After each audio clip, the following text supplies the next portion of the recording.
J.R. Vélez Jr. presenta Hablemos. Bueno, muy buenas para todos los que están allá al frente de las pantallas. Este es un programa más de la colección Hablemos. Esta vez podríamos decir que vamos a hablar de muchas verdades. O sea que el programa Hablemos va prácticamente a llamarse Hablemos de Verdades. Claro está que para comenzar esta audición se requiere hacer como un esquema que permita prever los pasos que se van a seguir. Y creo conveniente echarle mano a una nueva ideología que existe, que se llama la filosofía, y es precisamente de mi autoría. Y es así conforme he deseado mantener el mismo orden en que viene desarrollándose ese proyecto llamado filosofía. Es un trabajo muy interesante que ya conocerán. Para ser así como muy breve en esta introducción, habría que decir que un tema importante de tratar desde un comienzo es lo relacionado con la vida, pues sabemos que la vida es la base y fundamento de este mundo. Entonces, empecemos por la vida. Luego podríamos continuar con la cultura, ya sea la cultura del individuo o la cultura de los pueblos. Posteriormente podríamos hablar de lo que se refiere a la parte social, la parte de la sociabilidad, e inclusive lo que tiene que ver con la política. Ya después veremos a ver cuáles son los otros temas afines que podemos tratar, pero por el momento comencemos con la vida, continuaremos con la cultura y seguidamente con la parte social. Bien, entonces comencemos con la vida. ¿Qué podríamos decir de la vida? A ver, la vida es bastante compleja, ya todos tenemos conocimiento de ello. La vida tiene múltiples manifestaciones y la base de la vida es precisamente la materia. La materia, que está constituida por átomos, es el comienzo de esa parte previa a la vida. Cuando conocemos los estados de la materia, como son sólido, líquido, gaseoso y de transición, en este caso podría ser el fuego. Estos son 4 elementos que perfectamente podemos reconocer pues así a simple vista. Por ejemplo, ¿qué es la parte gaseosa? Pues los gases son los aires, los que circulan en torno a nuestro mundo. ¿Y qué es los líquidos? ¿Qué son los líquidos? Pues los líquidos, de ellos hacen parte el elemento fundamental de la vida, que es el agua. Sabemos que son compuestos químicos, como ya pues tradicionalmente se ha dicho, H2O, hidrógeno, y 2 moléculas de oxígeno. Todo esto pues para dar unas bases que puedan permitir entender fácilmente esta primera parte. Los otros componentes de la vida, más bien los otros estados de la materia, como son el fuego y la tierra, están representados la tierra en los productos vegetales y en los productos animales, entre ellos nosotros. Y en cuanto al fuego, sabemos que el fuego es un elemento de transición que si se trata, por ejemplo, de fundir un metal, sabemos que llegará líquido, y que si tratamos de fundir una masa de hielo, sabemos que llega líquido, y en fin, este es un elemento de transición que hay que tener muy en cuenta porque prácticamente es el cuarto elemento que une cada uno de los anteriores. Continuando con esta temática, vemos que los cuatro elementos que era necesario dejarlos claros, aunque ya son ampliamente conocidos, son necesarios dejarlos aquí dentro del tintero porque tendremos que echarle mano posteriormente y es ahí donde pues creemos necesario reseñarlos, aunque sea de una manera muy somera, pero eso sí, sin dejar de anunciarlos o enunciarlos. Esto vamos por parte. Dejemos estos estados de la materia ahí y procedamos ahora a hacer un análisis de la composición de todos ellos. Si hablamos del inicio del cosmos, muchos aseguran de que después de una gran explosión conocida como el Big Bang, fue que se pudo haber iniciado todo este proceso cosmológico y vital que tenemos aquí a nuestro alrededor. Esta explosión, al parecer, que se dio después de una concentración de polvo cósmico, nube de gas y de reacciones atómicas. Todo esto dio el inicio a lo que se conoce como los planetas, las estrellas, en fin. El material de que está compuesto la Tierra es exactamente el material que compone las estrellas, solo que coincide que cuando las estrellas son como tal, son un elemento químico que se llama hidrógeno, que se ha fundido esas moléculas y que han conformado el helio, y es lo que trae la luminosidad, y posteriormente vienen otros elementos como el carbono y la descomposición de muchos de ellos. Entonces tenemos que tener en cuenta que esos astros, como son las estrellas, en este caso los soles cuando están más cerca, en este caso nuestro Sol, cuando se le agota ese combustible, empieza entonces a transformarse en elementos rocosos, y esos elementos rocosos con el tiempo se van cubriendo, si hay un ambiente bastante frío, se van cubriendo de nieve, y si pasan por una parte cálida, pues terminan derritiéndose, lo que significa que nuestro planeta, cuando empezó a formarse y girar en torno a nuestro Sol, cada vez que mostraba la parte, digamos, gélida, o sea, la parte que tenía hielo, en este caso las cumbres, los nevados, cuando le dan la cara al Sol, empiezan a derretirse, y a partir de ahí empiezan a formarse pequeñas corrientes de aire, de agua, y con el tiempo se convierten en riachuelos, los mismos que al unirse van formando ríos cada vez más caudalosos. Esa parte de la historia geológica debió haber comenzado hace más de 10.000 millones de años, y ya, digamos, hará 5.000 millones de años aproximadamente, se cree que ya quedó conformado lo que es el sistema solar que conocemos, o sea, el Sol y los otros tantos planetas, tal es el caso de Mercurio, Venus, la Tierra, la franja de asteroides, Marte, Júpiter, Saturno, Urano, Neptuno y Plutón.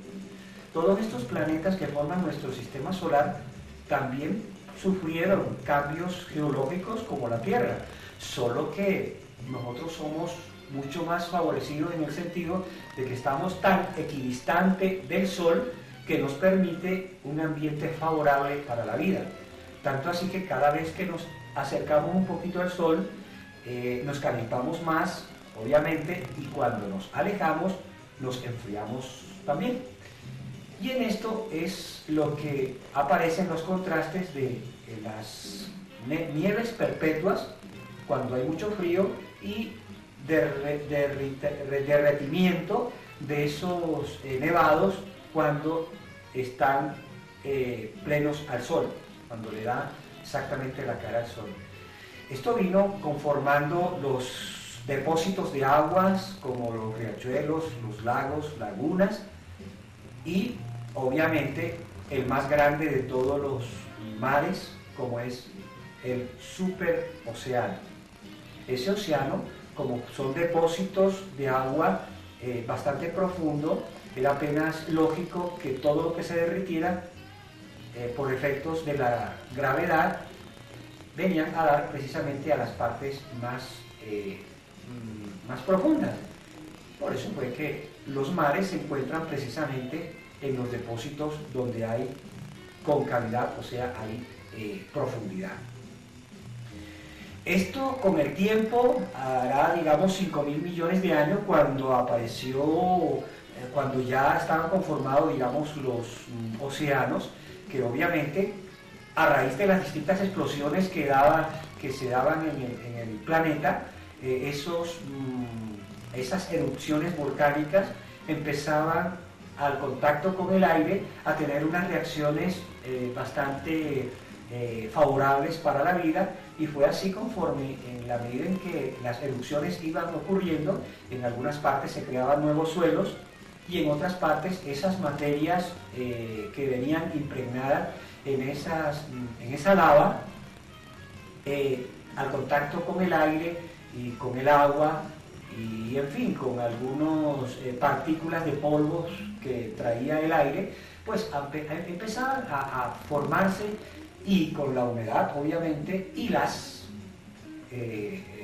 rayos cósmicos que siempre han estado presentes, han empezado a procurar reacciones a esas sustancias que estaban cerca, en las orillas de los depósitos de agua, y fue así conforme se fue conformando lo que es un limo, una especie de vegetación muy primitiva debido a la humedad, que poco a poco obviamente fue constituyéndose en algo ya mucho más notorio, hasta el punto de que crecía esas pequeñas plántulas, porque eran plantas que todavía no tenían ni tallos ni raíz y escasamente unas medianas hojas.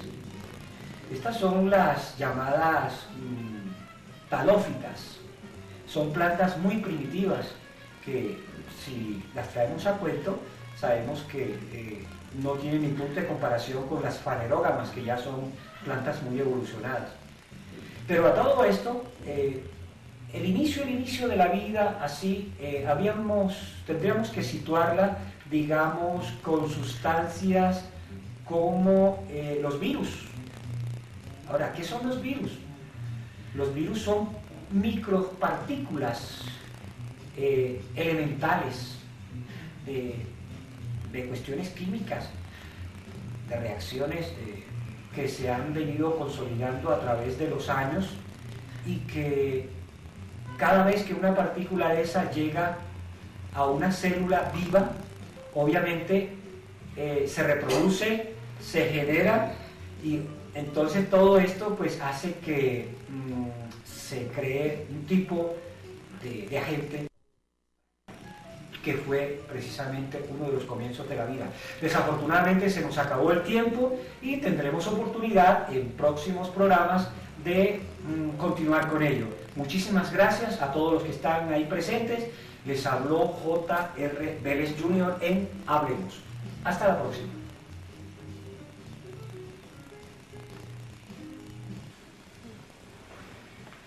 Bueno, nuevamente agradeciendo a los televidentes su presencia, continuamos con el programa Hablemos, quien les habla J.R. Vélez Jr.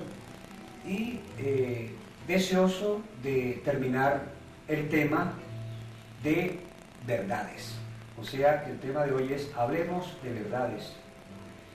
En el programa anterior se había dicho que el comienzo de la vida prácticamente lo iniciaron los virus. Los virus no tienen vida, dicen por ahí, pero con un ultramicroscopio se puede apreciar de que son agentes que tienen movimiento, tienen una existencia, tienen pues su vida propia, se reproducen también. Entonces ya acabando con este tránsito del virus como los primeros agentes, digamos, con manifestaciones de vida, se siguió a otros que son un poquito más complicados, que se llaman los aminoácidos. Los aminoácidos ya son una etapa mucho más avanzada de la evolución vital y que están compuestos precisamente de ácidos nucleicos. Los ácidos nucleicos son prácticamente los ejes generadores de las vidas primitivas, y a partir de ahí empezó a desarrollarse el resto de las vidas que conocemos, la variedad tanto de la fauna como de la flora. Eso empezó desde hace muchísimos millones de años, aproximadamente 4.600 millones de años, según los pues digamos los científicos que son estudiosos con el carbono 14 y ahora con la nueva medición de radio, pues, se puede establecer muy aproximadamente las fechas, y se calcula que hace 4.600 millones de años ya se iniciaría la vida, aunque en forma muy primigenia, pero ya en forma franca.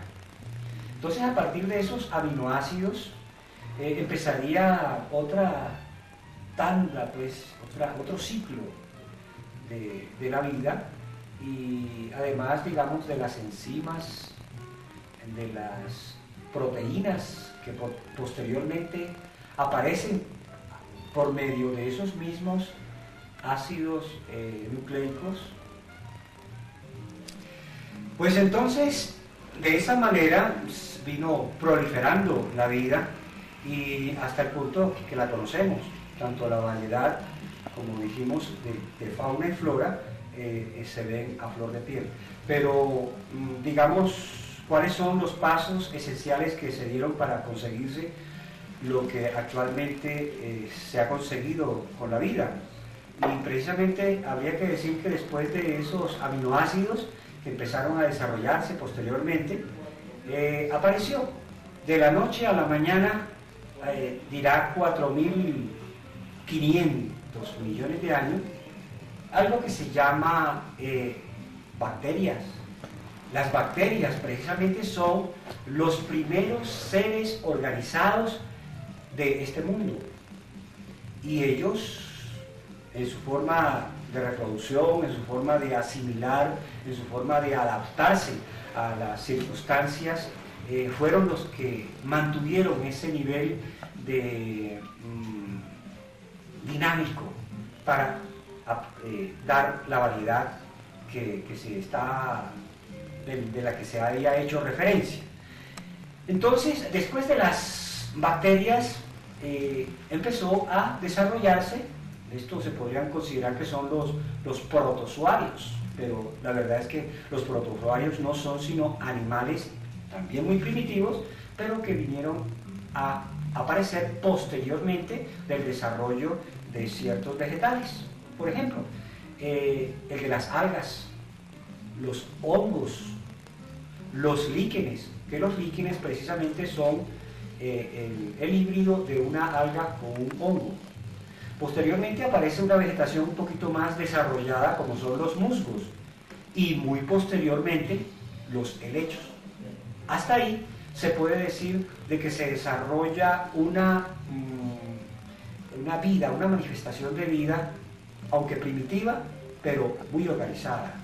Porque ya, por ejemplo, los helechos son prácticamente plantas con todas las características, tienen sus raíces, tienen sus tallos, por no decir que un talo, que quiere decir un tallo medianamente conformado, tienen sus, ya dijimos, sus raíces, sus hojas, sus ramas, en fin, son plantas que ya tienen características de planta. Posteriormente empiezan a desarrollarse las fanerógamas. Las fanerógamas, como sabemos, no solamente son plantas con flores, sino también con frutos y con semillas en sus frutos. Estos son avances muy notorios en el transcurso del desarrollo de la vida y obviamente son fáciles de comparar. Por ejemplo, usted puede hallar la diferencia entre un árbol y una planta.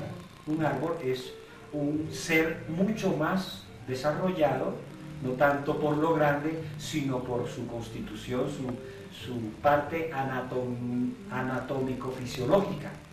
Eso es precisamente, con esas características se halla esa diferencia con relación a los vegetales primitivos, como son las algas, los helechos, en fin, los musgos. Pero ya con las fanerógamas entonces empieza a darse una vida mucho más desarrollada y fue así cuando ya se vino a desarrollar, valga la redundancia, esos animales, esas plantas, entonces empezaron ahí sí a aparecer otra manifestación de vida un poco diferente a la que existía. Se cree que, digamos, por efectos de algunas desprendimientos, ya sea de hojas, tallos, flores, frutos, incluso las semillas que quedaban ahí regadas en el suelo, por efectos de la lluvia, el sol, la humedad de la noche, los rayos cósmicos o los rayos solares del día, pues obviamente que ahí empezaban a manifestarse otro tipo de vida. Claro está que en el momento, digamos, de que los frutos empezaban a descomponerse y los agentes descomponedores que conocemos